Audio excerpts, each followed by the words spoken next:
Qu'est-ce qu'on déguste? Bonjour. C'est Eric Carle qui est à la manœuvre. Nous sommes au domaine de Mazuc aujourd'hui. C'est la reprise pour ce Qu'est-ce qu'on déguste. Je crois qu'on en est à la 12e saison, messieurs, dames. Certains manqueront à l'appel, mais on aura toujours une pensée, notamment pour Pascal Olivier, lors de chaque émission que nous ferons désormais. Aujourd'hui donc, un Qu'est-ce qu'on déguste spécial dans le cadre du label Vignoble et Découverte, un Qu'est-ce qu'on déguste réalisé en partenariat avec le ETR Midi-Quercy, les offices de tourisme, l'office de tourisme intercommunal du Quercy-Cossadé et Tarn-et-Garonne Tourisme, l'agence touristique du département. Aujourd'hui, nous allons mettre à l'honneur le domaine de Mazuc, la table du restaurant L'Essence à Puy-la-Roque et le camping Le Clos de la Laire à Cairièche. Et donc, autour de la table, il y a, je viens de le présenter, Eric Carle qui était à la manœuvre. Bonjour Eric Carle, vigneron du domaine de Mazuc, trésorier du syndicat de défense de l'AOC des vins des coteaux du Quercy. Tout à fait. Je l'ai bien dit dans le bon ordre avec tout à fait. Merci de nous recevoir dans la cour de votre domaine, sous un très beau figuier qui nous fait de l'ombre aujourd'hui. Et juste derrière moi, il y a le chai, où tout un chacun peut venir chercher du vin tout au long de la semaine directement au domaine. Tout à fait, il n'y a pas de problème. Thierry Psonka, bonjour, chef restaurateur à Puy-la-Roque, on connaît déjà bien sur CFM Radio. Bonjour Thierry. Salut, comment ça va? Ça va bien, merci. Ouais. Merci d'être là, de venir participer à cette émission de promotion du bien vivre par chez nous. C'est toi qui nous as préparé donc quelques petites choses conviviales, tu m'as dit. C'est le mot que tu m'as dit tout à l'heure. Convivial. Bon, donc ouais. on va déguster. Remplir la panse. Super. Ok, bon, Valérie. Tu es venu avec Tristan Petit, sommelier du restaurant L'Essence. Salut Tristan. Salut. Comment ça va depuis la dernière fois qu'on s'est vu? Ça va très très bien, oui. Bon. C'est toi qui as choisi de mettre sur la table des vins du restaurant L'Essence le domaine de Mazuc. C'est ça. Tu nous expliqueras pourquoi. Bien sûr.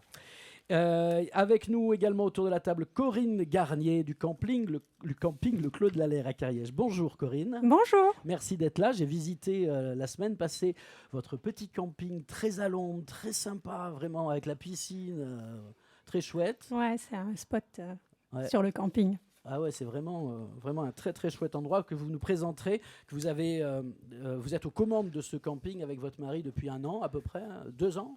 Voilà. C'est notre 3e saison, Troisième 2018. saison, pardon, ouais, moi j'ai des difficultés avec les matins. Vous nous raconterez ça dans un instant et comment vous Avec passez plaisir. le cap de cette crise sanitaire qui nous touche tous, évidemment. Et on le sait, l'hôtellerie de plein air de plein fouet. Philippe Audard sera à la manœuvre pour une chronique très artistique. Ouais, une petite chronique culturelle, la Villa des Peintres à Moricoux. Et puis Diego en Lara. même temps, tu es un enfant du pays, tu as grandi dans les vignes. T'es là en voisin, et puis j'ai un peu grandi à les vignes aussi, donc Voilà. on va parler de tout ça Bon. avec Eric. Et puis, est-ce que je gardais le meilleur pour la fin? Sans doute. Émilie Pruchet La de la meilleure. Costa. Bonjour. Salut Émilie. À quel moment un passe-temps devient-il de l'art? Quand un vigneron devient-il artiste ou plus simplement? Qu'est-ce qui fait qu'un objet devient une œuvre d'art? Voilà. Alors, pourquoi cette chronique? C'est une chronique que je t'ai demandé. Oui. Je t'ai demandé de te mettre au boulot là-dessus. Parce que Eric Carle a comme passe-temps, et on le voit autour de nous, de créer des œuvres d'art en métal récupéré. De la soudure, du montage, du serrage, des choses comme ça. Et vous nous parlerez de tout ça, Eric Carle. On essaiera. Aux images, parce que cette émission est filmée, diffusée en même temps sur CFM Radio, évidemment, mais aussi sur les réseaux sociaux, YouTube, Facebook, etc. Donc, aux images, Thomas Rassier et Lisa Echen, et à la technique, comme d'habitude, historiquement, c'est bien sûr Aurélien Maury qui envoie le premier titre. Un gars du coin qui fait du reggae comme pas deux. C'est Qu'est-ce qu'on déguste? Et ça commence comme ça. Yo, Severin Natalia, everything's in movement, you know. Take it over. Roots and culture. I tell you none of them no can make me blind. I tell you none of them no can steal my time. No one can disturb me, not even damn life. Nothing can disturb me beside the morning light. Hello Mr. Sun, this is the right time to meet you. Mother creation, I know how I will treat you. You give me all I need, I feel best when I'm with you. I love the way you feed my body and my heart too. When I see the high tide, that's where is the limit of my pride. When I feel the high tide, that's when I've got nothing more to hide. Too many number under the thunder. Man feels the lightning but stay and step like slumber. Too many members who don't remember how to live fearless without no defender. Cause war is not over, but stars are not covered. Who takes the time to look above and enjoy and discover himself? To embrace the grace in each moment of joy. When I see the high tide, that's where is the limit of my pride. When I feel the high tide, that's when I've got nothing more to hide. Yes, if you take care of the mama earth, it's not a crime. I see them with helicopters to set their red line. They don't wanna see the conscious human feeling fine. Them fight against the healthy life and it's a serious time. So we are go, fight to keep it slow. Just like the trees close to the riverside and grow. So deeply and bow, so humbly and so. The seeds of life, them can't stop their natural flow. When I see the high tide, that's where is the limit of my pride. When I feel the high tide, that's when I've got nothing more to hide. When I see the high tide, that's where is the limit of my pride. High Tide, titre 3 de Take It a Vow, je ne sais pas comment on le dit exactement, c'est le dernier album de Davey Reed. Davey Reed qui est un jeune gars de la région qu'on a reçu à plusieurs reprises sur CFM Radio, et la dernière fois qu'il a fait une apparition sur CFM, c'était dans Qu'est-ce qu'on déguste, un Qu'est-ce qu'on déguste qu'on avait réalisé à la base de loisirs Acti au Vive à Saint-Antonin-Nobleval. C'était un très très chouette moment qu'on doit encore pouvoir trouver en vidéo sur Internet. Nous sommes donc, pour ce Qu'est-ce qu'on déguste, au domaine de Mazuc. Le domaine de Mazuc, donc un des domaines des coteaux du Quercy, un vignoble qui est à cheval entre le Tarn-et-Garonne et le Lot. Et là, eh ben, on est encore dans le Tarn-et-Garonne, puisqu'on est à Puy-la-Roque, on n'est pas loin du Lot. Hein. On est à 3 km du Lot et on est encerclé par le Lot tout autour. Ouais. Et je me demandais si vous aviez des vignes uniquement en Tarn-et-Garonne ou aussi dans le Lot. Uniquement en Tarn-et-Garonne. D'accord. On est à la limite du Causse, du Grand Causse, et donc des endroits où les plateaux sont vraiment très caillouteux, il n'y a pas du tout de terre. Donc une impossibilité de planter de la vigne sur ces terres-là. Alors, je vais vous demander... Dans le temps, il y avait de la lavande par contre. D'accord. Je vais vous demander que vous nous parliez justement de la création du domaine de Mazuc. Alors, ah oui, on va remonter un petit peu, hein, si vous voulez bien. Oula. Mais juste, voilà, je vous dis ça pour que vous puissiez mettre un peu de l'ordre, parce que ça remonte. Hein, vous n'êtes pas un perdreau de l'année, Eric Carle. Donc, juste avant, je demande à Tristan Petit de nous parler de ce vin rosé que vous avez bien voulu nous servir en ouverture. Tristan, donc, sommelier au restaurant L'Essence. Qu'est-ce que vous avez à nous raconter sur ce rosé ? Alors, qu'est-ce que j'ai à raconter ? Bon, qu'il est délicieux ce rosé, il est très frais, bien fruité. Il y a de la matière, donc c'est un rosé qu'on peut déguster soit à l'apéritif ou en mangeant. Que ce soit sur de la viande, du poisson, du fromage. Je trouve ce rosé superbe, quoi. Je sais pas quoi dire. Moi, le seul truc que je sais dire à propos des rosés, c'est à chaque fois, c'est rosé de saignée ou c'est... C'est rosé de saignée ici. Voilà. Ouais. Sur quoi ? Sur quel cépage ? Alors cépage, Cabernet Franc toujours qui est le plus prioritaire. Et après, donc il y a une petite partie d'Auxerrois, de Côte ou de Malbec, comment vous l'appellerez comme vous voulez. Ouais. Et il doit y avoir 25 à 30% de gamay. Ah, ce qui lui donne un peu cette fraîcheur. C'est ce qui apporte la fraîcheur. Ouais. Bon, et ben en tout cas, bravo, santé. C'est vrai qu'on n'a pas trinqué finalement. Et On va commencer par là, non? on va commencer par là. On dirait un troupeau de vaches. hein. Allez, mon poulet.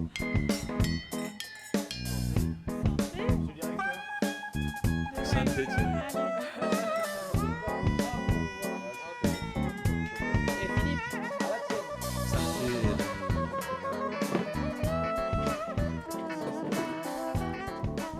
Alors l'aventure du domaine de Mazuc, ça commence quand? C'est une histoire de famille Ah, c'est une histoire de famille puisque c'est mon arrière-grand-père qui avait fait, je vais pas dire de conneries, mais il a bien fait 1 kilomètre pour se marier.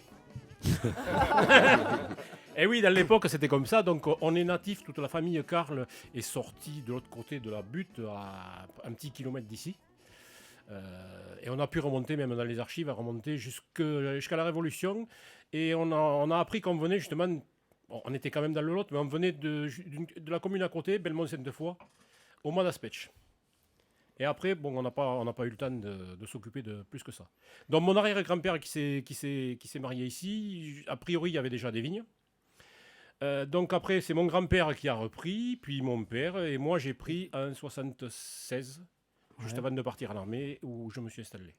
Il y avait déjà des vignes. Et il y avait- Ou ah c'était oui, quoi? oui, il y avait- C'était polyculture d'élevage? Polyculture avec un petit peu d'élevage. Il y avait quelques laitières, mais quand je dis quelques laitières, c'était peut-être 5-6 vaches.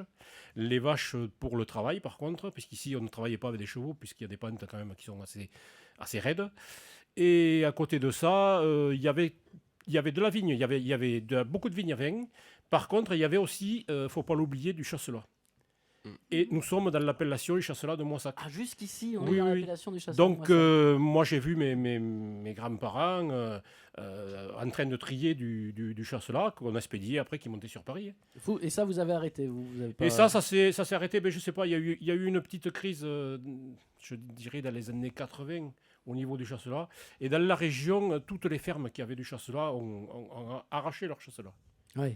Par contre, en ce qui concerne le vin, les vignes à vin, je vais dire, la commune de Puyleroc, je ne sais pas combien d'hectares il pouvait y avoir, mais c'était quand même relativement énorme par rapport à ce qu'on connaît aujourd'hui, puisque malheureusement, le nombre d'hectares sur la commune de Puyleroc ne doit pas dépasser les 30 ou 40 hectares. Mhm. Et il faut savoir que dans le temps, jusqu'aux années 60, chaque habitant du village avait sa cave. Mais chaque habitant avait une parcelle de vigne à l'extérieur. Donc ça faisait complémenter en plus de l'agriculture traditionnelle. D'accord. Et moi j'ai des souvenirs, enfin, si je peux me permettre. Bah, oui. Moi On est là j'ai pour ça, hein. j'ai beaucoup de souvenirs quand j'allais à l'école. On avait des troupeaux de vaches qui sortaient du village. Et sur la place, devant chez toi, devant le restaurant aujourd'hui, ça serait inacceptable. Mais les vaches qui sortaient, elles se lâchaient, quoi. Ah ouais? Ah oui, toute la place, les gens ramassaient les bouses pour mettre dans les jardinières de fleurs. Mhm. Par contre, en période de vendange, à cette époque-ci, enfin très bientôt, c'était les gens qui sortaient leurs barriques, qui les mettaient sous les gouttières pour les faire gonfler. Après, plus tard, après les vendanges, c'était le cliquetis du pressoir quand j'allais à l'école. Vous êtes un passionné d'histoire, Ah Éric oui. Carle. Oui. Et même Local, alors. alors d'histoire locale, mais même vous allez loin puisque vous êtes aussi un peu un passionné d'archéologie quelque part. Hein. Vous faites Un petit peu. quand on visite votre chai, il y a même une vitrine dans laquelle vous montrez Oui. des pièces romaines que vous avez trouvées par-ci Oui. par-là dans vos champs, dans vos vignes. La culture de la vigne, je pense, devait exister bien avant, puisqu'on trouve même des morceaux d'amphore. Amphore entière, je n'avais pas trouvé. Mais des morceaux d'amphore, c'est très très commun ici dans le coin. Donc on pourrait croire, oui, Donc, on va croire. Vous reprenez le domaine familial en 75, 16. 16, Oui. après le service militaire. Non, avant. Avant? Oui, je suis parti entre-temps. Et je suis parti très loin. Vous êtes parti où? Je suis parti en Allemagne. D'accord. Et Ouh, ça c'est les paras là, au pays, l'Allemagne. non, au pays du vin. Ah bon, d'accord. Non, les compagnies de soutien. Bon. Vous en ferez ce que vous voudrez. Restons, si vous voulez bien. Oui. Vos faits d'armes nous intéresseront, mais à la coupure peut-être. Donc, vous reprenez le vignoble. il n'y a pas d'appellation à l'époque. En 75, ici, il n'y a pas. Non. Je me trompe, peut-être, Philippe, tu me dis. Non, il n'y mais- a pas d'appellation, Non, elle non, date non. des années. L'appellation Fin des Coteau années de 70, Quercy, je crois c'est quoi? C'est les années juste avant 80. Ouais, les années On avait demandé l'appellation l'appellation d'être à l'époque 22 pays, Ouais. ce qui correspond aux 100 IG d'aujourd'hui. Pas aux 100 IG, aux IGP d'aujourd'hui. Et ça a été très long, puisque moi, je me souviens dans mes débuts à CFM Radio, dans les années, fin des années 90, début des années 2000, d'avoir fait déjà des émissions avec les vins des Coteaux du Quercy. Oui, tout à fait. Et vous étiez à l'époque en recherche, justement, il n'y avait pas l'AOP, vous étiez sur l'IGP. Et donc, l'IGP, on est c'est une passé- démarche qui a été très longue. en La fait. démarche a été faite on a eu l'obtention du label, entre guillemets, VDQS. Voilà. Vin délimité de qualité supérieure. Voilà, je cherchais. Et peu de temps après, donc, ces labels au niveau de l'Europe étaient plus valables. On a voulu faire autre chose, ce qui a mélangé pas mal dans la mémoire des gens un petit peu. On a fait des AOP, on fait toujours de la ROC. Enfin, les gens ne comprennent pas tout. Ah oui, à la fin, c'est d'un à la complexe. fin, on sait plus. On ne sait plus. Bon, Enfin, il n'y a plus que les vins en AOP. AOP, ça veut Ou dire qu'il y a ROC. un cahier des charges, Oui, tout à fait. qu'il faut avoir tel cépage, tant d'hecto à l'hectare, ce genre C'est de ça. truc, hein, c'est ça. Les matières culturelles, Cabernet tout est contrôlé. Ouais. Alors, c'est quoi d'ailleurs les cépages ici Alors Tristan Cabernet Franc donc pour l'appellation qui doit être majoritaire, hein. Oui. Puis par la suite donc c'est le Malbec, le Côte ou l'Auxerrois comme tu Oui. as dit. Tanat, on peut y mettre un peu de Merlot et de Gamay. Voilà. D'accord. Et là, on fait ce qu'on veut. Il y a quand même des pourcentages Oui. à respecter, pas C'est ça. plus de 20%, mais enfin, Est-ce que, c'est le majoritaire qui C'est ça. fait l'appellation quand même. est-ce que est-ce que c'est pas ce cahier des charges n'est-il pas aujourd'hui trop restrictif? C'est sûr qu'au jour d'aujourd'hui, c'est très restrictif. Je pense au niveau administratif, c'est très compliqué et ça devient de plus en plus complexe. Ouais. Et vraiment, c'est vrai qu'on parle d'une appellation viticole au jour d'aujourd'hui, comme on y parlait il y a 100 ans. On a des restrictions qui n'ont plus lieu d'être au jour d'aujourd'hui. Une question simplement, Eric. Oui. Aujourd'hui, un client qui vient ici, il achète le vin d'Eric Oui. ou il achète une appellation. Honnêtement, je pense que s'il achète mon vin, sans être prétentieux, c'est parce qu'il lui plaît, pour diverses raisons. Oui. Mais après, l'appellation, elle est là. Elle est là, faut pas la renier non plus. Parce qu'il y a beaucoup de choses qui se font. Pourquoi? Parce que nous sommes une appellation, nous sommes un groupe de personnes. On a des canonisations, certes, mais qui servent à faire avancer toute l'appellation au niveau promotion et tout. Donc on peut pas. Moi je dis qu'au jour d'aujourd'hui, ça serait couillon de laisser partir une appellation, de la mettre à la poubelle et de dire je vais faire mon vin de marque. Parce qu'à un moment donné, ça va coincer, j'en suis sûr. Ouais. C'est Vous ça. avez combien de vignerons aujourd'hui à l'appellation 17, je pense. 17. Non. 16, nous souffletons. Oui, parce qu'on on a une 15, 15, ça descend. Bon. non, mais ça Qui dit moins. Non, 14, exactement. c'est la fin. Non, Qui dit moins. 15, Il y a- 15 exactement, sachant qu'on a le Coopérative inclus. Donc. lycée- oui, une coopérative inclus et le lycée du Monta. Ah, Le lycée viticole qui se trouve dans l'appellation. Donc c'est déjà un atout aussi pour. Donc il a un pied dans l'appellation Oui, oui. Coteau du Quercy Oui, et un oui. pied dans l'appellation Oui, Cahors. oui. Ils font même, ils produisent de l'appellation Coteau du Quercy. Ok.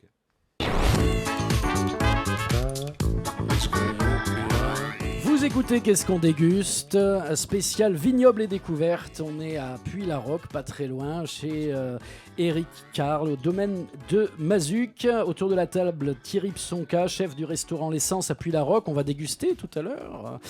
Tristan Petit, sommelier du restaurant L'Essence. Corinne Garnier du camping du Clos. Émilie Prouchet de la Costa, qui fait partie de l'équipe, et Philippe Audard, à qui je donne la parole là tout de suite, Déjà pour faire un petit écart. On n'est pas très loin. Hein, Non, on va depuis la Roque à... on va depuis la Roque à Montricou. À donc, Montricou. on n'est pas très loin dans le Tarn-et-Garonne. Ouais. Et on va de l'agriculture à la culture. Jette. Donc, on Ouais. n'est pas très loin non plus. Donc voilà, une agréable surprise cet été au cours de mes pérégrinations estivales. La découverte de la Villa des Peintres de Montricou. Donc Diego Lara, un collectionneur, écrivain aussi. Qui présente depuis 2011 peintures, dessins, sculptures, estampes, lithographies. C'est une belle collection. Donc une rencontre unique, sensible et riche de l'histoire de Diego Lara, qui est un autodidacte, un collectionneur passionné qui a regroupé une centaine de pièces de sa collection personnelle. Donc c'est 30 ans d'une vie dédiée à l'art et aux artistes du Quercy. Il a dédié cette ville-là aux artistes locaux qui ont été assez nombreux au cours du 19e et du 20e siècle. Donc c'est une collection d'œuvres qui ont été glanées, un peu chinées, achetées aussi et offertes au fil de ces 30 dernières années. Donc en ouvrant cette maison du Vieux-Montricou, ce passionné de peinture, de sculpture, rend hommage à tous les artistes oubliés ou méconnus, originaires du terroir ou qui ont été adoptés, comme Ossip Zadkine, un sculpteur célébrissime, mondialement célébrissime. Le Christ de Zadkine dans l'église de Caylus, c'est Caylus ça. par exemple, ou le musée des Arcs dans le Lot d'ailleurs. Donc voilà, Zadkine dans les plus célèbres, mais ensuite on trouve un peu tous les styles et tous les mouvements de la fin du 19e au début 20e. Donc des toiles. Alors, je vais citer quelques artistes pour les rares érudits autour de la table. Tu es méchant. C'est pas moi, me regarde pas. Hein, vas-y. C'est Marcel Lenoir. Bien, très bien. Ah, Martial Lenoir. pas mal. Oui. Alias Jules Houry d'ailleurs, j'ai appris que c'était un pseudo, Marcel Lenoir, c'est pas son vrai nom, c'est Jules Houry. Bon bref. Bon, en fait, chez Diego, on apprend beaucoup de choses. C'est un gars qui est passionné, donc qui vous accompagne dans la visite. C'est dommage, il refuse les interviews. Ah non, mais il est d'une timidité. C'est une timidité incroyable. J'ai essayé à plusieurs reprises de dire allez, il s'il m'a te dit. plaît, Diego, on fait une interview Ouais. pour parler. Il veut pas. Non, il veut pas. Il m'a dit, Il mais faut- je le connais ton relais, mais je rien. Ça se mérite, il faut simplement pousser. Parce qu'une fois que tu pousses la porte, il est très sympa. Non, mais c'est un Il- type adorable, voilà. d'une finesse. Donc d'une- il faut pousser la porte. Comment ça s'appelle et c'est où? La Villa des Peintres à Montricou, mais je n'ai pas terminé ma chronique. Oui, merci. Bon, d'accord. Voilà. Bon, je ne vais pas citer, donc, parce qu'il y a quand même Valentine Prax, Henri Marre, Golina, enfin des artistes d'ici qui étaient entre Montauban, Bruniquel, Montricou, et qui ont beaucoup créé d'ailleurs dans ces lieux. On trouve aussi des bustes en terre cuite, des plâtres, des sculptures. Pierre Calastrini, ça vous dit quelque chose? Non.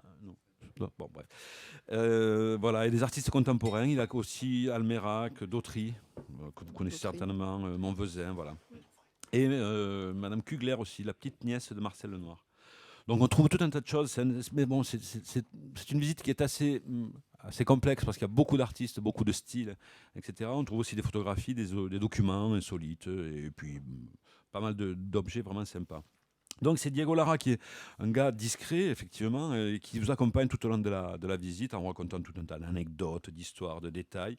Bon, c'est captivant. Hein.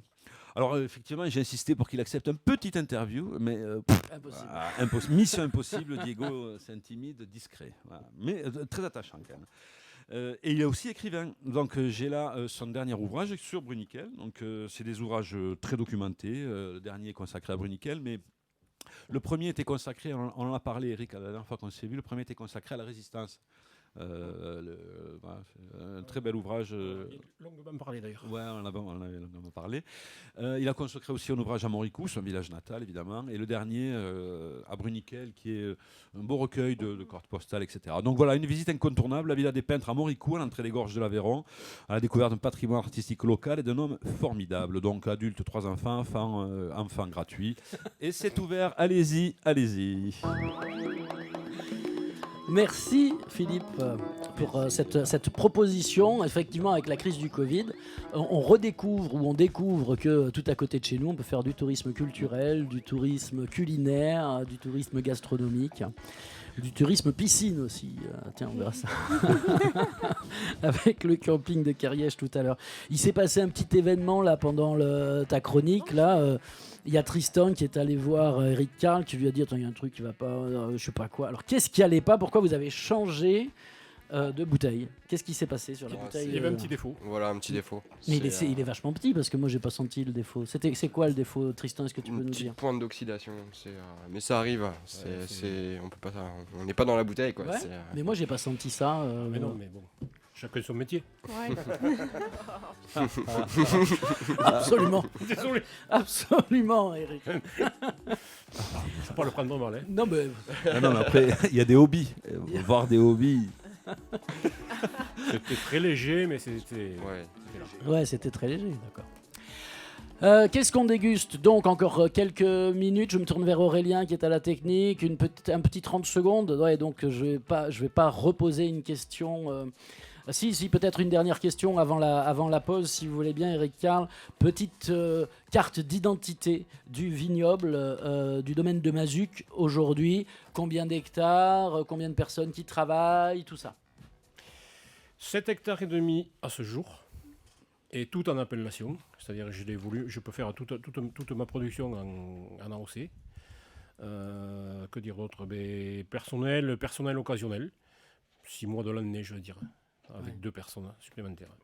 Et le reste du temps, je suis pratiquement tout seul. Mon épouse qui me seconde pour la vente le soir quand elle rentre du travail, et qui m'aide aussi beaucoup à la cave pour vinifier. D'accord. Et le reste du temps, tout seul. Et le reste du temps, tout seul. Je suis un sauvage. Oui, enfin pas trop. On le verra dans la suite de ce Qu'est-ce qu'on déguste. Éric Carle est aussi trésorier du syndicat de défense des vins des Coteaux du Quercy, membre de très nombreuses associations, donc il est peut-être sauvage tout seul dans ses vignes, mais le reste du temps, ça reste un gars sociable. Il est peut-être aussi sauvage quand il est dans son atelier et qu'il s'amuse à souder des pièces de récupération dont on parlera aussi dans la prochaine demi-heure. C'est Qu'est-ce qu'on déguste, et on se demande ce qu'on va déguster avec Thierry Psanka tout à l'heure. C'est juste après, c'est bientôt.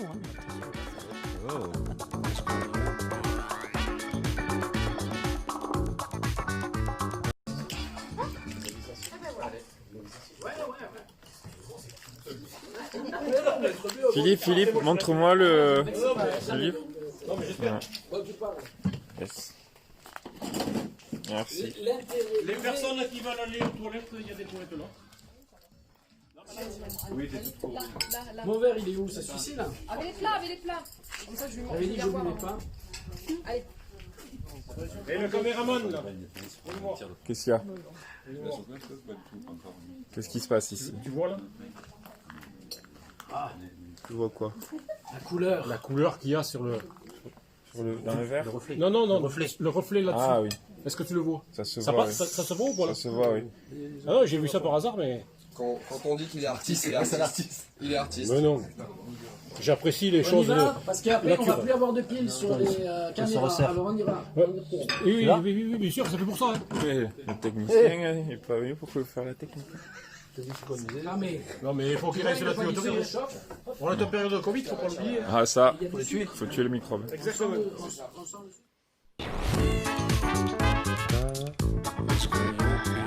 Qu'est-ce qu'on déguste? La suite. Alors, la suite, normalement, il y aurait dû y avoir Éric Carle qui nous accueille aujourd'hui au domaine de Mazuc pour ce spécial vignoble et découverte, qui aurait dû déboucher une bouteille. Et oui, mais on a dit que vous étiez à la manœuvre, mon cher mais Éric Carle. le rouge, je m'excuse, ça se débouche à l'avance. Ah, Faut le faire respirer. merci Thierry Donc, je n'ai Psanka. pas bu. Au moins on aura ce son-là. Éric Carle pour le domaine de Mazuc, Thierry Psanka et Tristan Petit pour le restaurant L'Essence à Puy-la-Roque, Corinne Garnier pour le camping Le Clos de la Laire à Kerrièche. Dans ce Qu'est-ce qu'on déguste vignoble et découverte, le concept c'est de mettre un peu en avant ce label qui donc labellise à la fois des métiers de bouche mais des métiers d'accueil et puis des vignerons.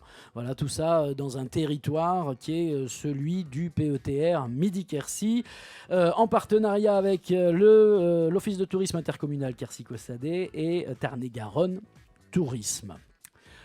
Philippe Audard, Émilie Prouchet de la Costa pour l'équipe de Qu'est-ce qu'on déguste aujourd'hui, à la technique et à la vidéo, Aurélien, Thomas, Lisa, et à la dégustation, mon verre est vide. Je dis ça, je dis rien, mais pendant la pause, en fait, on a fait le service, on a posé sur la table de très très belles choses. Et j'aimerais bien du coup que Thierry Psanka nous explique qu'est-ce qu'on déguste en fait dans quelques instants. On va déguster des choses qui vont en accord parfait avec les vins de Éric. On a bien étudié la chose avec Tristan et on vous a préparé un tataki de magret fumé. Donc un magret fumé rôti, fumé aux épices et au miel. Miel d'ici, depuis la Roque, de Biotop, un miel de châtaignier, avec comme épices des petites épices de chimichurri. Ce sont des épices qui viennent d'Argentine, comme j'ai vécu pas mal de temps là-bas. Ensuite, un peu dans l'esprit pour le rosé, le ceviche de bar et de crevettes au lait de coco. Une petite brandade truffée. Et déjà avec ça, on va se régaler. Après, on a les fromages de Patrick Blanc. Et ce matin, je suis allé à la cueillette de prunes. Et je vous ai préparé des petites tartelettes de prunes avec une crème d'amande à l'estragon. Qu'est-ce qu'on du jardin. Bravo. Il y a quand même un truc que tu as oublié de dire, c'est que c'est un peu ta marque de fabrique, enfin ta pâte, ta touche, c'est que tout ça c'est parsemé de fleurs fraîches ou de jeunes pousses. Oui, ce qui est très important, c'est j'utilise les pousses et les fleurs pas pour faire joli, parce que suffisamment d'autres restaurants et de chefs utilisent pour décorer leurs assiettes. Je pense que chaque plante, chaque pousse, chaque fleur a une importance immense dans mes préparations. Là, vous avez des pousses de cresson, des petites pousses de chili pour donner un peu de peps au ceviche. Des pousses de radis pour la brandade, c'est pareil, pour donner un peu de vivacité à la préparation. Et je trouve ça très intéressant au niveau du palais. Et c'est ce qui... la plupart des choses viennent en face du restaurant, du petit potager qu'on a pour les aromatiques et les fleurs. Du domaine de Mazuc. Oui, du domaine de Mazuc aussi. Dès que je peux, je vais à la cueillette. On va à la cueillette, soit pour les murs, soit pour les prunes. Et puis de temps en temps, tu te fais livrer aussi. On a assisté la dernière fois que nous sommes venus faire un qu'est-ce qu'on déguste au restaurant L'Essence. On a vu une dame qui venait livrer des fleurs qu'elle avait récoltées le matin. Tout à fait, tout à fait, c'est très sympa. Ou même à Montalza, la Cassagne qui m'amène des fleurs de courgettes fraîchement cueillies très tôt le matin. C'est pour moi d'une importance. C'est quelque chose de très très important parce que ce sont tous des petits producteurs qui sont autour du restaurant et puis il faut les faire connaître et puis ils travaillent dur comme les vignerons, comme Eric pour ses vins. Je trouve ça phénoménal. Les restaurants et nos tables n'existeraient pas sans tous ces petits producteurs et c'est hyper important. Et c'est aussi ça d'ailleurs un peu le concept de ce fameux label Vignoble et Découverte. C'est pourquoi vous y êtes tous ceux qui sont celles et ceux qui sont autour de la table aujourd'hui, parce qu'il y a une espèce de synergie comme ça où vous travaillez ensemble et c'est ce qu'on essaye de mettre en avant. Je vous donnerai la parole évidemment. Parce que je vous vois acquiescer, mais c'est ça, c'est vrai. Corinne, du Clos de la Laire, le camping, le Clos de la Laire. Vous aussi, vous bossez avec tous ces gens, évidemment. Absolument. Oui, on essaie en fait tous les ans. Bon, nous, on a repris en 2018, donc ça fait notre 3e saison. Et depuis 2018, en fait, on essaie tous les ans de mettre en avant un des viticulteurs du coteau de Quercy. Ok, bon, je vous donne la parole tout à l'heure. C'est qu'est-ce qu'on déguste? Un petit peu de musique, s'il vous plaît. Samara Balouf, extrait de l'album Nono Futur. C'est la cuisine, c'est qu'est-ce qu'on déguste. Et ça continue comme ça.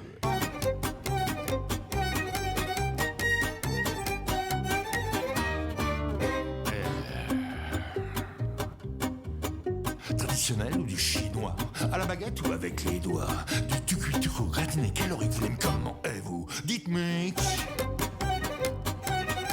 Faut dire. La cuisine noble où ça fait peur, ou la cuisine à l'huile, c'est moins plus facile quand à la vapeur, ou mais jeter des arbres. Oh, quel bonheur! Vous l'aimez comment la cuisine? Vous l'aimez comment? Vous l'aimez comment la cuisine, ma chère cousine? Prenez-vous le temps, ma cousine, d'en goûter de temps en temps. Ce serait bon pour votre petite nuit et pour les gens. Mais évidemment.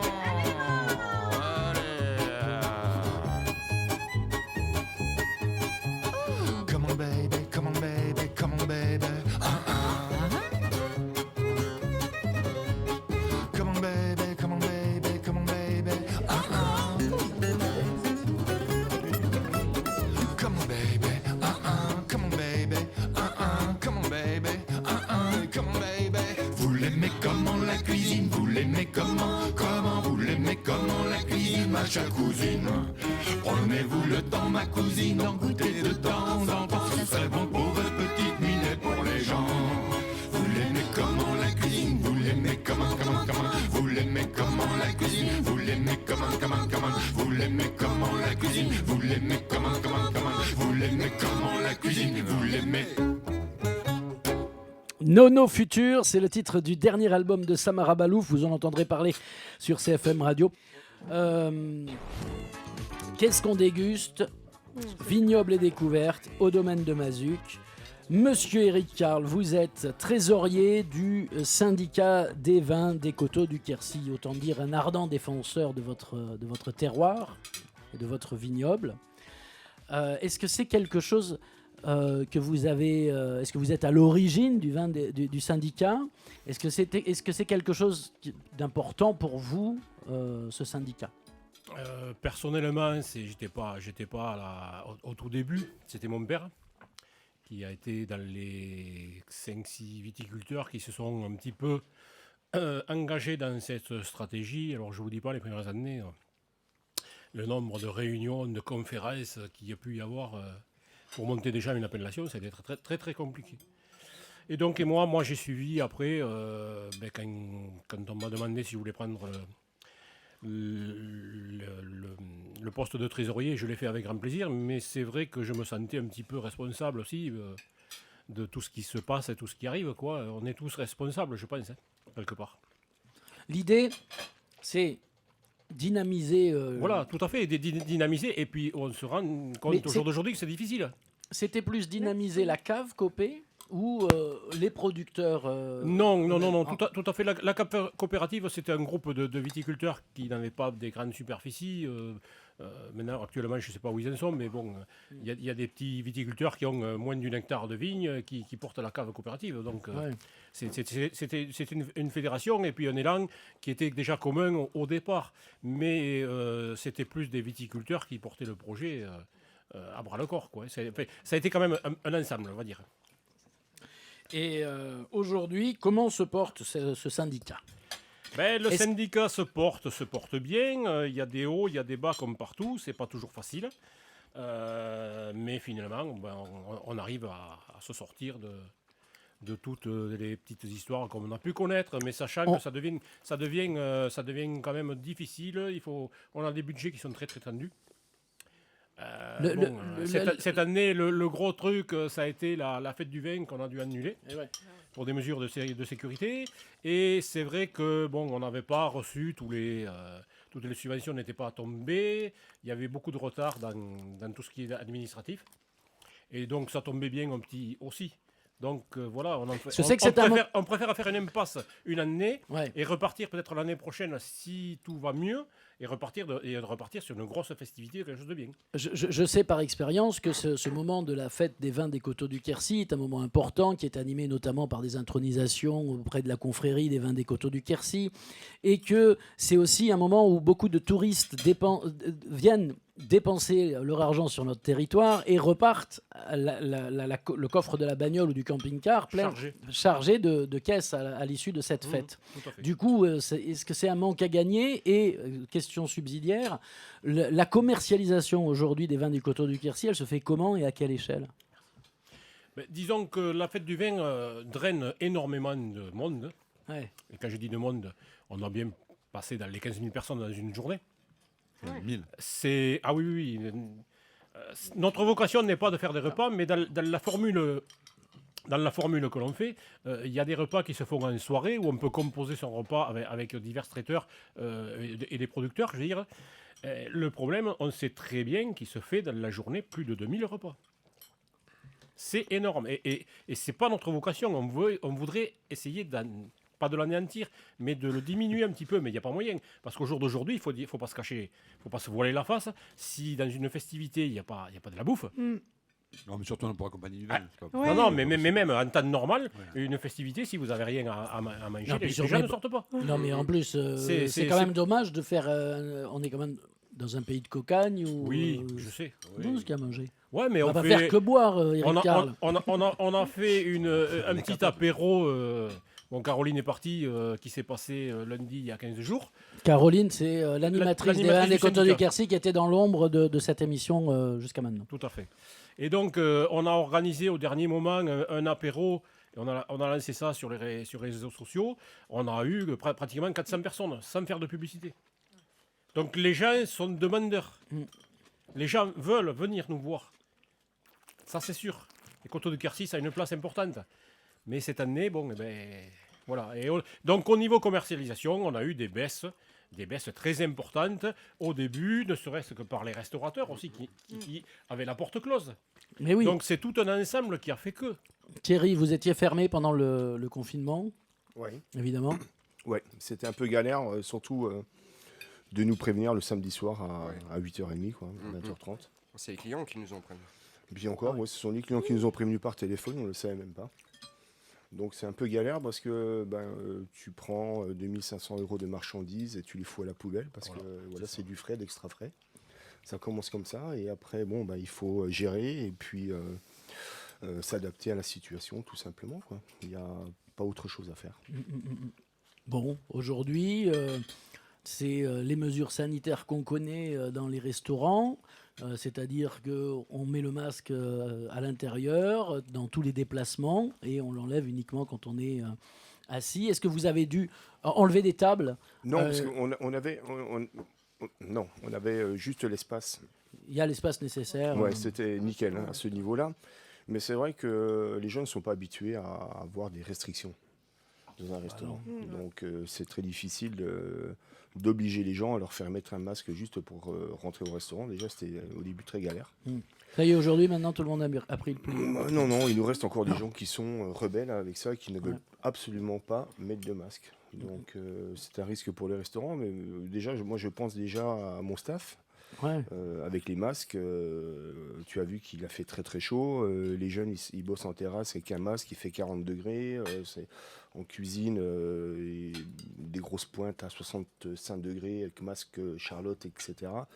C'est dur, c'est pas évident, mais comme d'habitude, on s'adapte. Pourquoi ? Parce que notre rôle, c'est de se faire plaisir pour pouvoir faire plaisir aux autres. Voilà, donc ça match. Eh ben bravo, en plus ça match. On est en train de déguster. Alors, dans la petite coupelle, là, le fameux ceviche qui est absolument extraordinaire de fraîcheur. Voilà. Et Tristan, si tu veux bien, tu nous présentes le vin qu'on a dans nos verres. Alors donc on va partir sur bien sûr le Coteau du Quercy, donc domaine de Mazuc, sur un millésime qui est 2015, qui est vraiment fabuleux, quoi. On a toute la patte du domaine de Mazuc. Car dans l'appellation, c'est le seul où on retrouve ces notes de cassis. Donc le cassis assez confit, le cassis frit, le cassis frais, c'est impressionnant. Tout dépend du millésime, mais c'est cassis. Et on sent bien le Cabernet Franc qui apporte une légère fraîcheur, un côté, donc une légère amertume sur le poivron, qui est vraiment superbe et qui se marie vraiment très très bien avec le ceviche. Donc on parle souvent de blanc sur le poisson, sur les crustacés, etc. Alors qu'un rouge, ça se marie très bien, quoi. Vous n'avez pas peur, vous, Tristan, de partir au restaurant L'Essence sur des contre-pieds à chaque fois? J'ai souvent vu ça. Alors pas du tout. Je trouve que cette appellation est fabuleuse et c'est dommage qu'elle reste dans son secret et un peu cachée, parce qu'il y a des choses et des vignerons engagés et passionnés qui sont fabuleux, quoi. Les bouteilles, c'est pour moi du pur bonheur. Quand je travaillais à Paris auparavant, voire au Luxembourg, etc., j'avais jamais entendu parler de Coteau du Quercy, voire de Cahors, de Fronton, de Saint-Sardos. Et là, c'est une belle découverte, quoi. Corinne, maintenant vous avez la bouche pleine. Vous m'aviez demandé la parole. Ah mais non, je suis désolé, mais allez, dites-moi. Juste, je voulais savoir, c'est quel cépage qui donne ces notes de cassis? C'est le terroir. C'est le terroir, ça. C'est le terroir. C'est le terroir qui s'exprime, parce que dans toute l'appellation, bon, il y en a bien qui ont des arômes de cassis, mais pas aussi puissants. Et même moi, je ne sais pas. Bon, il y a eu une étude qui a été faite. C'est la terre, alors. Oui. Il y a eu une étude internationale qui a été faite là-dessus, mais on n'a jamais eu les résultats officiels. Ils voulaient essayer de savoir le pourquoi de la chose. Donc, dans plusieurs années, ils sont venus, ils ont acheté des vins jeunes, des vins plus âgés, pour essayer de savoir et de comprendre le pourquoi pourquoi cette molécule prenait des arômes de cassis. Mais officiel, on n'a jamais eu de résultat. C'est ça qui est joli dans l'appellation Coteau du Quercy, c'est que on reste restreint à ce cahier des charges, donc Cabernet Franc majoritaire, comme on l'a dit tout à l'heure, donc Malbec, Tanat, un peu de Merlot, voire de Gamay. c'est d'avoir la patte du vigneron dans la bouteille, surtout le terroir. Chez Eric, c'est Cassis. Par exemple, on va partir ailleurs chez Jean-Claude Lartigue, ça va être autre chose. Au domaine de Revel, c'est encore autre chose. Mais c'est fabuleux. Et je pense que c'est carrément le terroir de Puylaroc qui est comme ça. Parce que les pères farinières, tout ça, c'est Cassis aussi. C'est Cassis aussi, oui. Et ils sont juste en face de mes coteaux. Voilà. Je dirais, il y a le terroir, mais il y a une autre petite notion que je voudrais bien incorporer en plus là-dedans. Je pense qu'il y a un petit peu d'altitude qui fait. Oui. On est sur je peux pas expliquer le pourquoi du comment de la chose, mais c'est vrai qu'on a des collègues qui étaient pas très loin d'ici, et par contre, on n'avait pas ces notes de cassis aussi puissantes. Donc j'imagine que le peu d'altitude, même si on a que 50 mètres de plus, ça peut jouer énormément. La maturité, non. Pas forcément au niveau maturité, mais plutôt au niveau des températures. Oui. Et puis après aussi, ici, donc, on est sur des terrains très calcaires, donc le caillou blanc. Le caillou blanc, moi, ma particularité, je ne travaille pas les vignes. Elles sont en non-culture. Seul le pied désherbé sur à peu près 40 cm. Et donc, tous ces petits cailloux blancs emmagasinent la chaleur de la journée. Et quand on a des fraîcheurs de la nuit au mois de septembre, ou à cette époque aussi, tout ça, c'est restitué. Et donc, je pense que ça fait un petit peu une dénote par rapport aux autres. On est au désherbage intercept chez toi, si je me rappelle bien. Non, pas de désherbage. Désherbage, oui, un coup de désherbage au printemps pour anéantir tout ce qu'il y a, et puis c'est tout. Okay. Et après, tonte d'herbe. Oui, c'est enherbé. Oui, c'est enherbé, tonte d'herbe, les bois qui sont broyés, tout ça, au milieu, il y a une vie microbienne qui est assez intense. Et sans compter... Et sans compter la suite au prochain épisode. Oui, parce que j'aimerais qu'on parle un petit peu aussi de votre hobby, mon cher Eric Carle. Et pour lancer cette discussion sur vos talents de sculpteur, de ferraille ou d'objets de récupération, j'aimerais que Émilie nous parle un petit peu de l'art populaire, de ce qui fait que je vais te le dire. De ce qui fait qu'une œuvre d'art devient en quelque sorte une œuvre d'art, parce que finalement on est ici dans la cour du domaine de Mazuc, devant votre chai, et on a des œuvres d'art. Moi j'appelle ça des œuvres d'art. D'ailleurs, tiens, j'en prends une, je la montre comme ça parce que cette émission est filmée. Celle-ci, elle est faite avec comment ça s'appelle, un truc que tu mets, un fer à cheval. Un sabot de cheval. Merci. Un fer à cheval. Et à combien il chiffre le 13,5, ça va. Ah, 13,5, c'est lui. Donc fer à cheval. Et puis il doit y avoir même des pistons de moto ou quelque chose comme qui sont dessus. Il y a 2 fers à bœuf. Ouais. Et c'est l'entraînement d'une coupe de moissonneuse. C'est une biellette avec une partie d'enroulement. Alors, autre précision, si je peux me permettre. Oui. Dans mes petites babioles, comme je ne veux pas dire autre chose, il y a souvent des... Enfin, surtout celle-là, où elle est faite à 80% avec des choses que je récupère sous terre au détecteur de métaux. D'accord.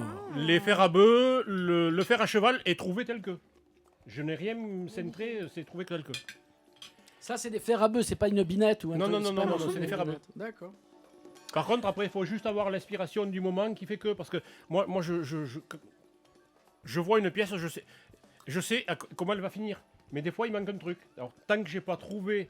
que j'ai pas trouvé le petit truc qui entre, mais sinon après ça m'a pris 10 minutes pour le faire. Alors, qu'est-ce qui fait que ça, ce petit bidule, comme dit Eric Carle, hein, j'emploie son mot exprès, tout à fait, ça devient ou pas une œuvre d'art, Émilie? Voilà, alors je vais tenter de vous l'expliquer. Je vais rougir.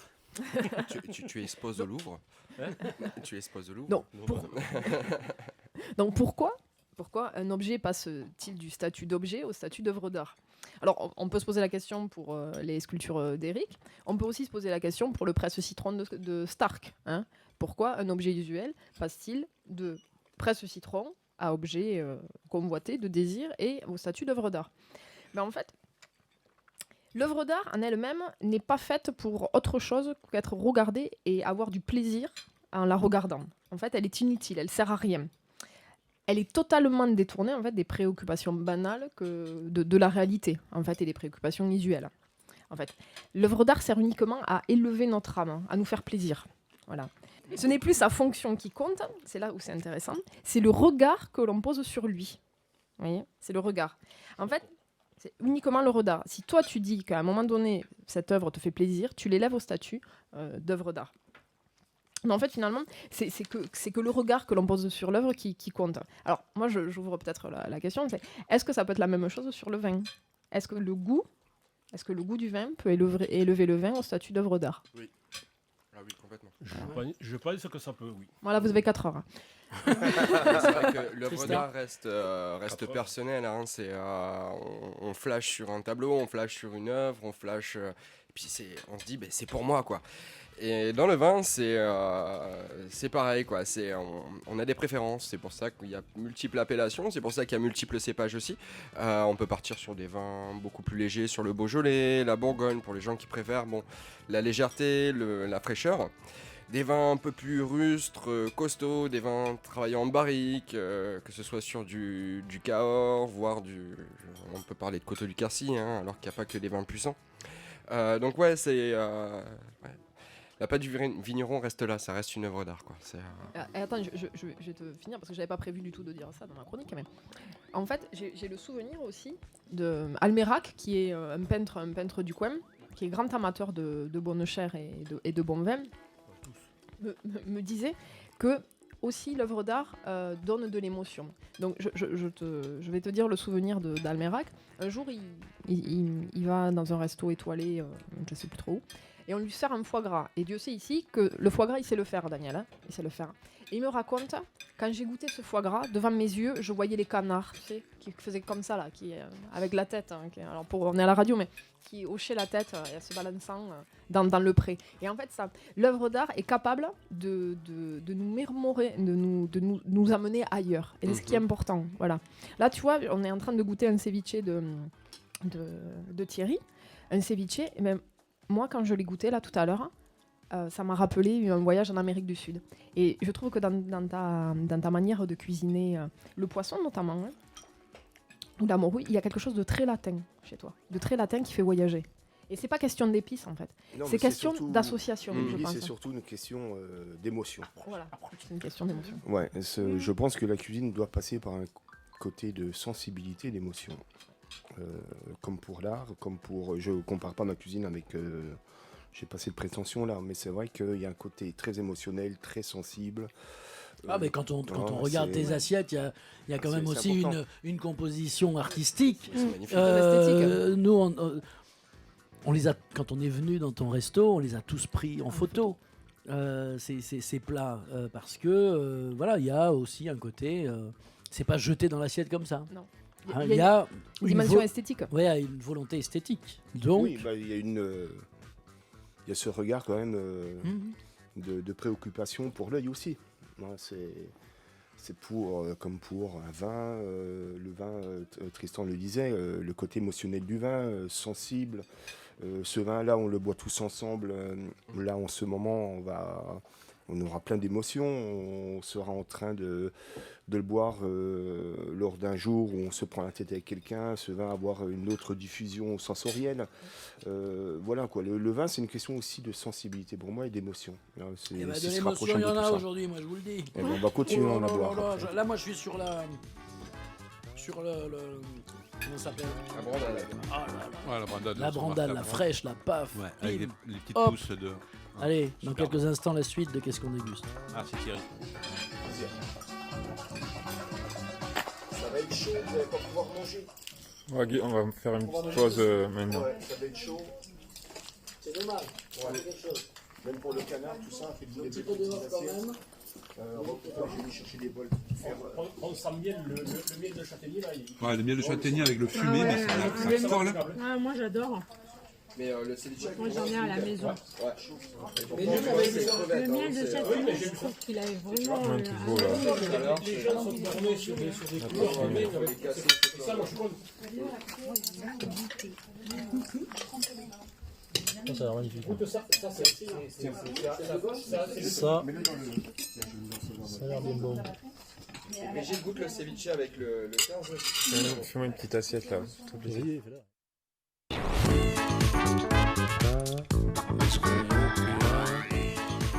Qu'est-ce qu'on déguste?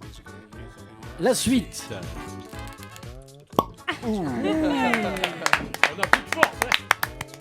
Eric Carle, toujours à la manœuvre, qui a pas peur d'avoir mal au dos. Non. Hein. Il y a un proverbe africain que m'a appris mon ami Amadou Kansai de l'émission Afrique Mon Afrique sur CFM Radio, qui dit « Qui gobe une noix de coco fait confiance à son derrière ». Je comprends. Et quand je te vois tirer comme ça sur le bouchon, je me dis que tu fais confiance à ton dos et à ton ossature. Oui, ça va. Hein? Ça va. J'ai un bon ostéopathe. Je tirerai le nom. Vignoble et découverte, c'est la thématique de ce Qu'est-ce qu'on déguste, réalisé au domaine de Mazuc, près de Puy-la-Roque, avec Thierry Psonka, chef restaurateur d'Essence à Puy-la-Roque, Tristan Petit, sommelier au restaurant L'Essence, Corinne Garnier, avec qui on va faire connaissance maintenant, du camping Le Clos de la Laire à Kerrièche. Il y a bien sûr dans l'équipe Qu'est-ce qu'on déguste, Philippe Audard, toujours présent, Émilie Pouchet Dalla Costa, pardon. Et puis à la technique, Thomas Rassier, Lisa Echen pour les images et bien sûr Aurélien Maury à la technique. Georges Bonfils devait éventuellement nous rejoindre sur cette fin d'émission, mais j'ai comme l'impression qu'il ne va pas être là. Donc, on le saluera avec un morceau de jazz d'ailleurs qu'on a déjà écouté un petit peu plus tôt, les Samara Balouf. Il nous reste 25 minutes à passer ensemble. On va le faire sur un fromage d'un producteur local cher à Thierry Psonka, qu'on avait déjà rencontré lors de l'émission qu'on avait fait au restaurant. Tout à fait. Tu peux nous le représenter et nous dire ce qu'il y a dans l'assiette? C'est tout simple. Patrick Blanc, à Puy-Gaillard, fait des petits fromages de chèvre, mais en édition très limitée. Là, vous avez la bûchette, qui est vraiment excellente, et servie avec de la Lovita, qui est une prune qui est cultivée ici, du côté de Puy-Gaillard aussi, qui est très fusionnel au niveau du goût, mûre, cerise, prune. Et c'est vraiment délicieux. Et à plus avec les vins d'Eric, en plus alors, il vient d'ouvrir le truc là. La préparation, c'est quoi? On est plus proche de la confiture, de quoi? Qu'est-ce que c'est exactement le coulis là? Comment ça se fait un coulis? Le coulis, là, il est fait juste les fruits marinés 24 heures au sucre roux. Et après, je le cuis délicatement et c'est tout. Il n'y a pas besoin de brusquer les choses. Est-ce que c'est comme une confiture? Ouais, Qu'est-ce qui fait la différence entre un coulis et une confiture? La confiture, c'est quand même une cuisson beaucoup plus longue, beaucoup plus sucrée, beaucoup plus de temps, cuit en chaudron. Tandis que là, c'est cuit vraiment... la cuisson se fait déjà avec l'ajout de sucre pendant les 24 heures, déjà la cuisson. Et après, c'est beaucoup plus simple pour mon goût, pour le fromage, ou même je le sers aussi au restaurant avec du poisson, et c'est très sympa. Et là-dessus, Tristan Petit, qu'est-ce qu'on déguste? Le domaine de Mazuc, millésime 2012. Donc on part sur ces trois cépages de l'appellation. Donc le Cabernet Franc majoritaire, Malbec, Tanat, c'est ça Eric? Et pas Tanat, Merlot par contre. Oui. Voilà, Merlot par contre. Il y a beaucoup de fraîcheur, je trouve. On a toujours ces notes de cassis, de mûre, de cerise qui se dégagent. Donc là le Merlot parle, voilà c'est ça. Et ça revient avec le fromage ainsi que le coulis de prune Lovita. C'est assez intéressant, ça se marie. Je trouve que ça se marie, mais ça se complète. Même, oui, c'est ça. Je dirais. C'est ça. Tout à fait. Et ça fait un peu yaourt en bouche après, c'est intéressant. On a des notes vraiment qui se marient très très bien.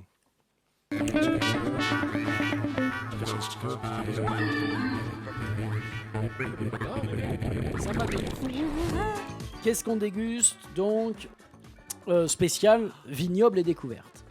Petit rappel, le label vignoble et découverte, c'est des vignerons, des hébergeurs, des restaurateurs, et puis voilà à peu près, c'est-à-dire qu'on essaye de créer une synergie autour du tourisme local pour faire, par exemple, on en parlera peut-être tout à l'heure, des randos ludiques, des randos dégustation, des choses comme ça. Et évidemment, l'idée c'est aussi de pouvoir être hébergé quelque part. Alors aujourd'hui, nous faisons donc connaissance avec le camping du Clos de la Laire de Kerrièche, représentée ici par Corinne Granier.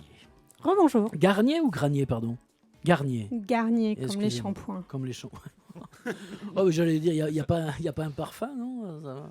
Non? Non. Non? D'accord, vous y connaissez mieux que moi. Donc, ça fait 3 ans. 3e saison au camping le Clos de la Lair. Qu'est-ce qui vous a emmené ici? Le coup de cœur. Le coup de cœur du camping, tout simplement.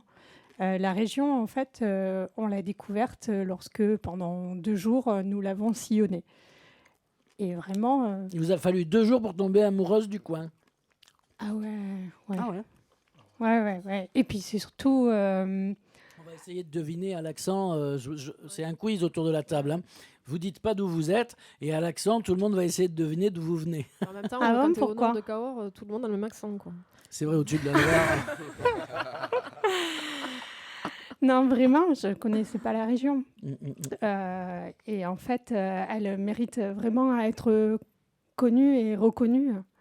Parce qu'on connaît sa grande sœur au-dessus, la Dordogne. Ouais. Et en fait, on n'a rien... on n'a pas à rougir, en fait, de cette région, vraiment. Mais il faut aussi la garder un peu secrète. Hein. Ouais. Comme ça permet, D'avoir par parcimonie, de distiller. c'est élitiste ici. Ouais. On va voir débarquer les hordes de touristes. Non. Ou enfin, quand il n'y en a pas assez, c'est pas terrible non plus. Non, En même voilà. temps, quand tu trouves pas une Bien table pour sûr. t'asseoir Saint-Antonin le dimanche matin, c'est un peu embêtant pour les locaux. Voilà, c'est ça. Saint-Antonin, c'est le problème.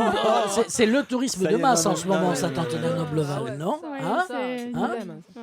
En ce moment, c'est un peu le problème. Bah, disons que le dimanche, le jour du marché, forcément, ce on prévient toujours nos campeurs, on leur dit pas après 10h30. Ouais. Alors, quels sont les bons conseils? Alors, voilà, on pourrait commencer par là. Quels sont les bons conseils que vous dispensez à vos campeurs? Et puis après, vous allez nous présenter le camping du Clos de la Lair, quand même. Les bons conseils, en fait, par rapport à Vignoble et Découverte, on a pris le parti, une saison, à chaque saison, en fait, de mettre en avant un vigneron. Et logiquement, c'est pendant le pot d'accueil qu'on le fait découvrir. Bon, cette année, c'est un peu particulier, donc on a changé la formule, c'est-à-dire qu'on a fait déguster séparément, en fait, les gens, à chaque fois, la première fois qu'ils venaient au snack, on leur faisait découvrir le vigneron que l'on a mis en exergue cette année. Alors, l'année prochaine, ce sera le domaine de Mazuc. Le domaine de Mazuc. Voilà, chacun son tour, je dirais. Hein. D'accord. Alors, présentation du camping. C'est un petit camping. Alors, c'est un petit camping, 55 emplacements, 15 locatifs. Donc, c'est vraiment familial. On y vient surtout pour se ressourcer, en fait. Nous, quand ça match, quand les clients repartent, c'est que vraiment, ils nous disent « On a soufflé. Bon, c'est bon, le job, il est fait. » Voilà, c'est ça notre... Et vous les envoyez sur le domaine de Mazuc, mais aussi au restaurant L'Essence, vous leur donnez les adresses, oui. vous leur donnez tout ça. Automatiquement, oui, on a les cartes de chacun, on a les flyers de chacun, et puis en fonction des demandes, ou aussi, faut aussi des fois susciter l'envie. Et Parce que moi, je me pose toujours la question. Oui. Qu'est-ce qui fait que on vient au camping à Carrièche? Ça m'espante, moi. Alors, oui, tiens, je vais passer mes vacances au camping à Carrièche. Ou à Caussade, ou à Moissac, tu vois, sur l'île de la Piboulette, ou je ne sais plus comment elle s'appelle. Enfin, mais c'est-à-dire qu'on choisit des lieux qui ne sont pas des lieux grand public. Qui sont pas, quand on choisit Carrièche, oui, on choisit le truc à l'écart. Non, mais surtout qu'en plus, à Carrièche, il y a à peine 300 habitants. On n'a pas de commerce. Voilà. Mais les gens, en fait, ils gravitent. C'est-à-dire qu'à 50 km autour de Carièche, vous allez pouvoir rentrer dans le Quercy, mais dans l'Aveyron, avec les Gorges, ou dans le Tarn, avec Albi. Et voilà. Et donc on navigue en étoile comme ça et on revient au camp de base tous les soirs. Quoi. C'est ça. Et on profite bien sûr de la piscine. Vous avez pas trop... Si, vous avez souffert du Covid, forcément. Oui, il faut... Ouais. Oui, ouais. On peut pas le nier. Non, mais vous me disiez hors antenne, on va pas faire les... moins 50% par rapport au chiffre d'affaires de l'année dernière, c'est une claque, ça s'appelle. Voilà. Ouais. Et évidemment, puisque... Mais pour quelque chose qui est repris il y a 3 ans, effectivement, c'est compliqué. Ouais. Mais bon, voilà, on continue de l'avant. De toute façon, on croit en ce potentiel. Et puis, les avis sont là. Donc, on se dit qu'il faut continuer, avancer. Et puis, espérer d'être soutenu. Ce que j'ai trouvé drôlement bien dans ce camping, c'est que c'est pas un camping qui vient de naître. Il sort pas de sol là maintenant. Et parce que le problème des campings qui sortent du sol maintenant, c'est que tu viens de planter les arbres et t'as pas d'ombre. Donc pendant au moins 5 ou 10 ans, quand tu plantes ta tente canadienne ou ta tente quechua que tu jettes comme ça en 3 secondes et demie, hop, t'es au soleil. Alors que là, on sent que le type, il est là depuis super longtemps. Il date de quand ce camping à Carièche ? 23 ans. Eh ouais. Et alors, 23 ans, et il faut savoir qu'en fait, c'était des champs. Donc là où vous avez les chênes, les peupliers, etc. Les petits emplacements entourés de petites haies, c'est vachement bien fait. Hein. Eh bien, c'était un champ. Voilà. Donc c'est vrai que l'ancien propriétaire, qui est toujours pour l'instant propriétaire des murs, nous on n'a que le fond, a fait quelque chose de très beau. C'est joli, c'est bien fait, c'est vrai. C'est bien réfléchi. Ouais. Ah oui, le camping à Carièche, je recommande, hein, franchement. Et ce quiz ? Alors, vous venez d'où ? Alors, on y va, on fait le tour. Donc, donc Tristan, à ton avis, elle vient de... Nord-Est. Ouh. Nord-Est d'où ? Nord-Est de la France. Nord-Est de la France. Nord-Est ? Alors, attendez, dites rien, Eric. Moi, je dirais carrément au centre. Au centre. Je peux me tromper. Au centre. C'est pas évident. Thierry Psonka. Franche-Comté. Ouh, Franche-Comté, précis. Non, moi, je dirais au-dessus d'Avignon. Au-dessus d'Avignon. Moi, j'ai trouvé aussi qu'il y avait des pointes un peu du sud, comme ça, de temps en temps, mais pas trop. Moi, je dirais Dordogne, personnellement. Ouais, moi aussi, pas très loin, la Brive, tout ça, ça roule l'air encore un peu, c'est pas mal. Puis il y a alors, les bien présents, alors ? Eh bien non, je suis du Médoc. Ah ouais. Médoc, je suis du Médoc. Et mettez, si t'es du Médoc. Et dans le Quercy, en train de déguster du coton du Quercy. Ah, elle est pas mal.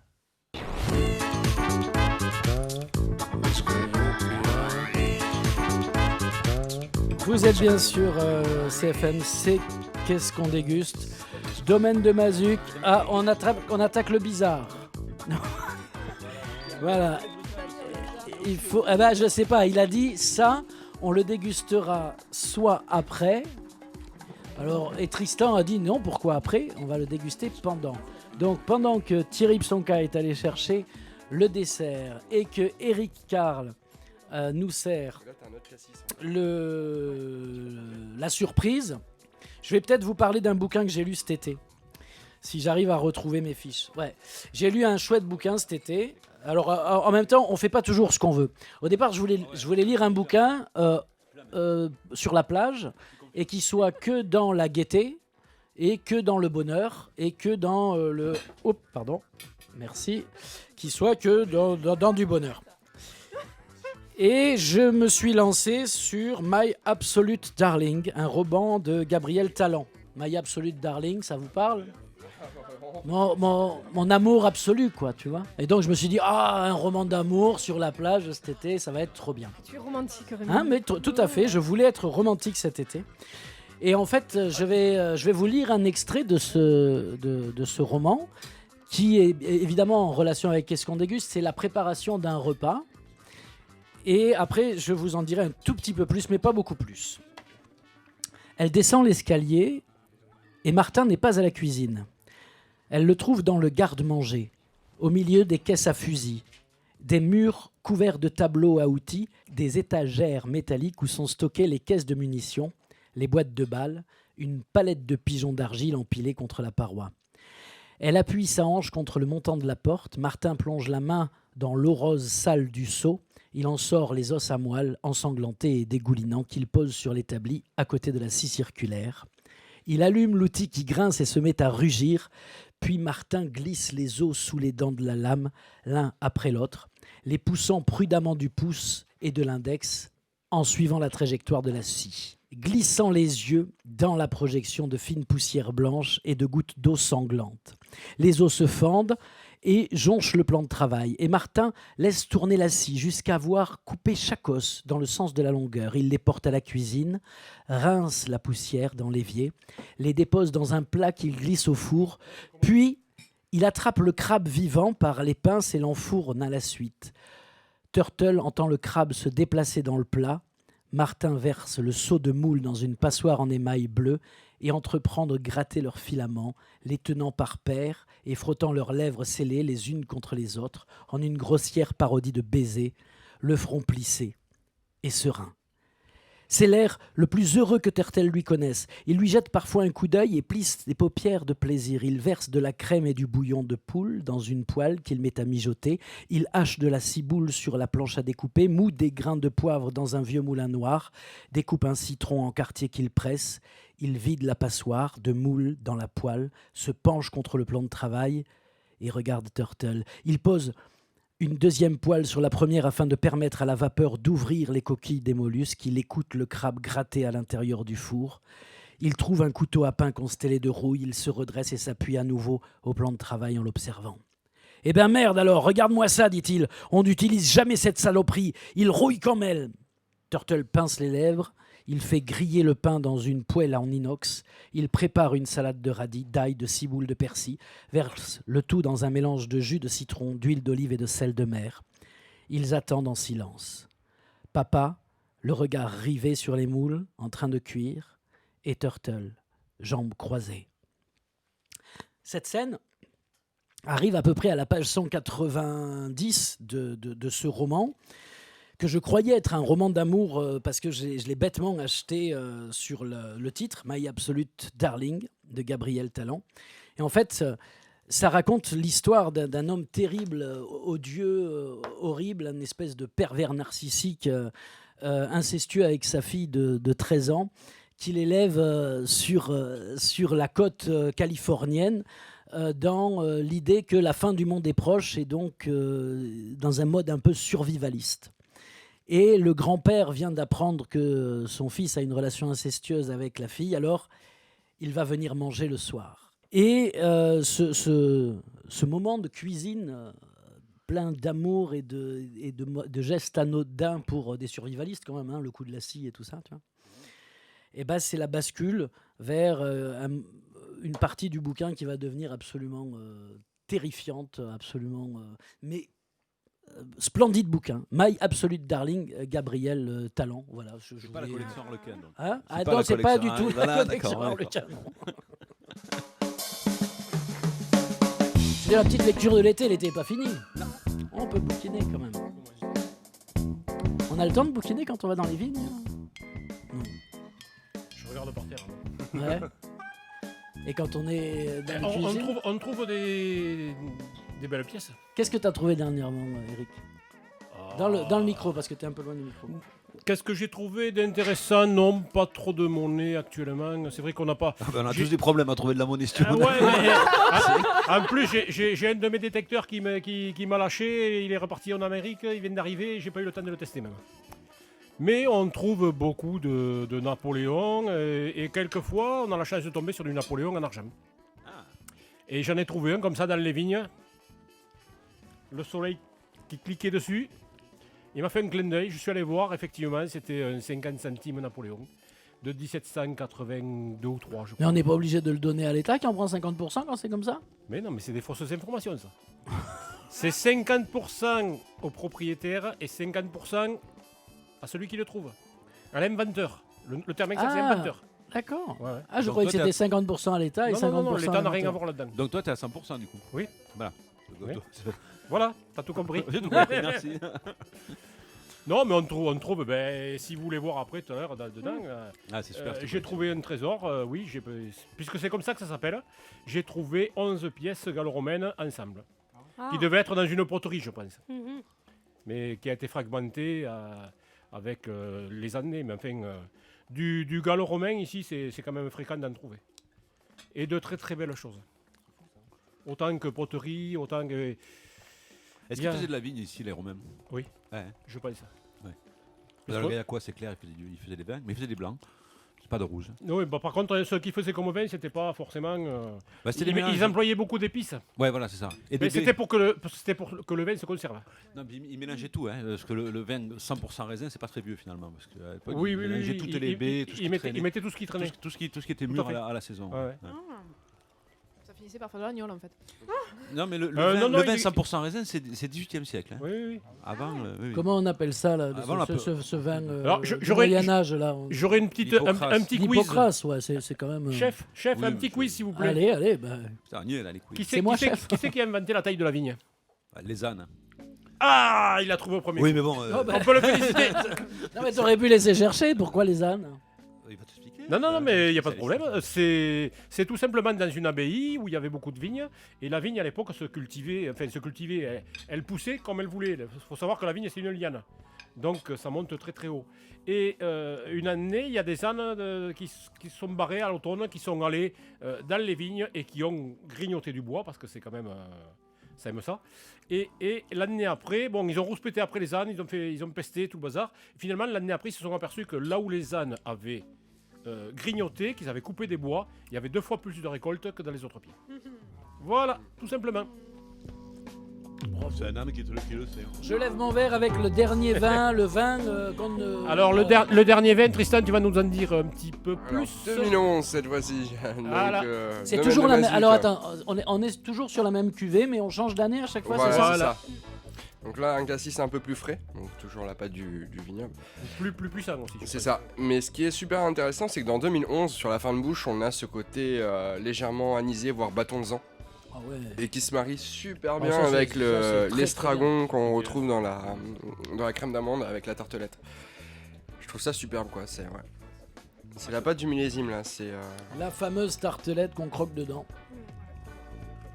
Alors ce fameux 2011, vous en trouverez plus au domaine de Mazuc. Il est au restaurant L'Essence. Le seul endroit où il en reste encore, parce que je le regarde qu'à des cartons, c'est qu'il y en a au sens. Donc si vous voulez le découvrir, il vous faut aller au sens. Bah ouais. Il n'y a pas d'autre alternative. J'ai même pas de bouteille de bois. Le découvrir avec la tartelette. Ouais, mais justement. Franchement. Alors cette tartelette est quand même très très bonne. Et c'est assez surprenant de trouver de l'estragon, en fait. Ouais, avec une association qui est quand même remarquable, qui est hors du commun. C'est toujours très original, ces associations, Thierry. Non, mais Thierry bosse sur des associations de goût qui sont très surprenantes. Et dans son resto, c'est vraiment, au sein, c'est très surprenant à chaque nouveau plat. Bah, tu sais, je me nourris de vous tous, tout simplement.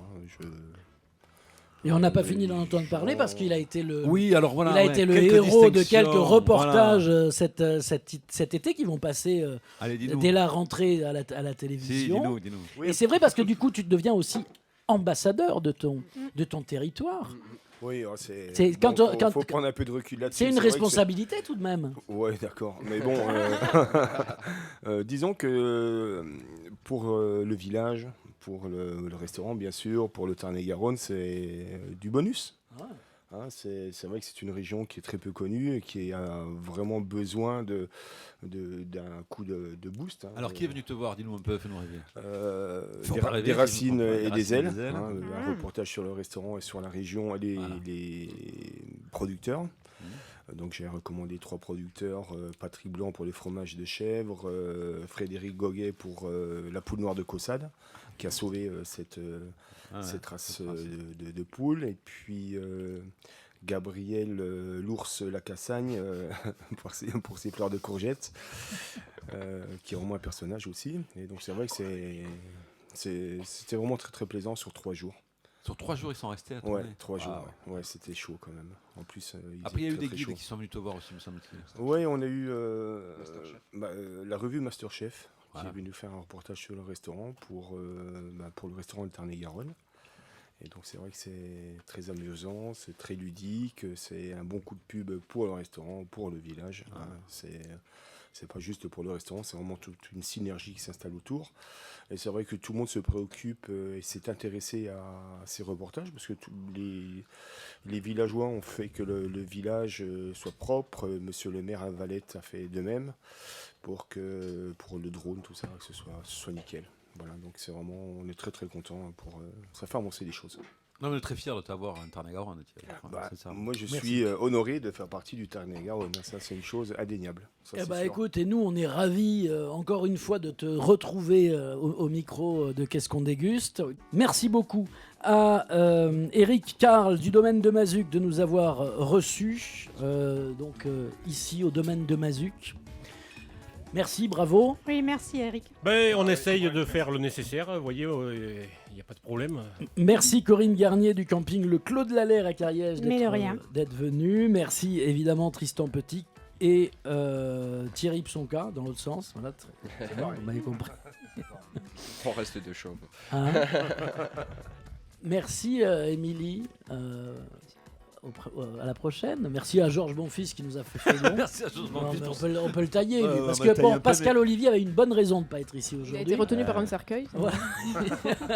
Lui, il nous a quittés, il ne pouvait pas être là. Donc ça, c'est réglé.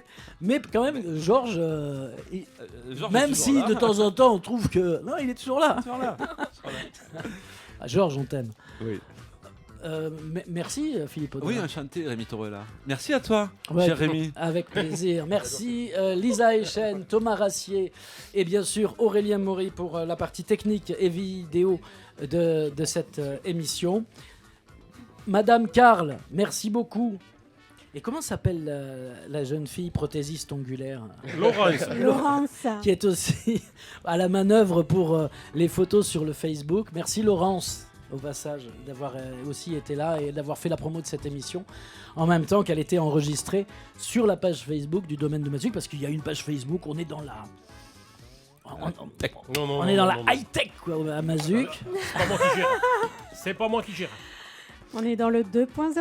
On est dans le 2.0. Ouais, c'est ça. Merci tout le monde, c'était Qu'est-ce qu'on déguste ? Plaisir. À la prochaine. Bravo, merci à tous. Santé.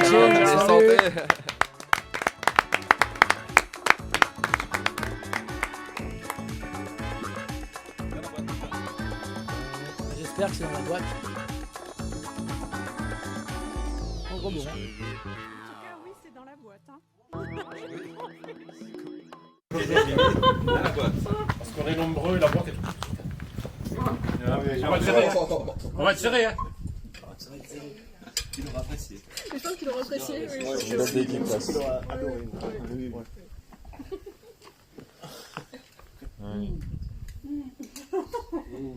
tarteletter quand même. À la fin, léger.